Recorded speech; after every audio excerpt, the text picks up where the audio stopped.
GST त्योहार मना रहे हैं। 8 साल पहले राहुल जी ने खुद कहा था कि GST good and simple tax नहीं है पर गब्बर सिंह टैक्स है। 8 साल लगे हैं। पहला धक्का हमारे अर्थव्यवस्था को नोटबंदी से मिला और दूसरा धक्का 1 जुलाई 2017 को एक गब्बर सिंह टैक्स से मिला। 8 साल से हम मांग कर रहे हैं कि इस जीएसटी में भारी मूल सुधार आने की ज़रूरत है।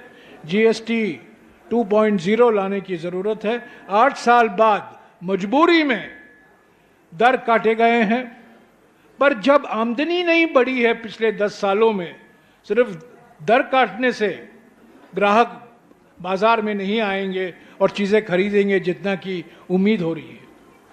तो इस जीएसटी को भी लेकर ये जो सुधार या जीएसटी में जो परिवर्तन के दावा कर रहे हैं प्रधानमंत्री, ये बहुत अधूरा है, बहुत अपर्याप्त तरीके से किया गया है, सही तरीके से नहीं किया गया है।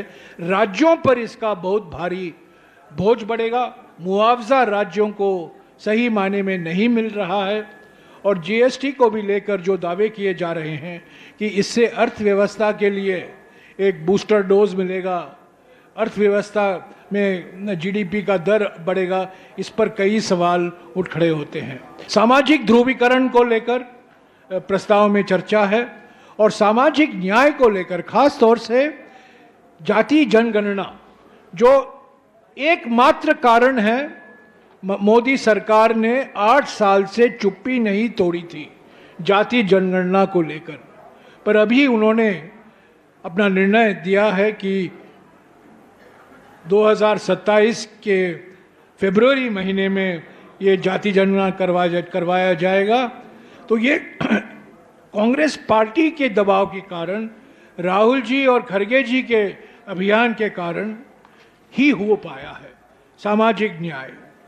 और सवाल तो उठता है कि सामाजिक सर्वेक्षण बिहार में तो हुआ था, 65% आरक्षण की घोषणा की गई थी, पर क्या वजह है, क्या कारण है कि प्रधानमंत्री उस आरक्षण अधिनियम को संवैधानिक सुरक्षा नहीं दे पाए हैं।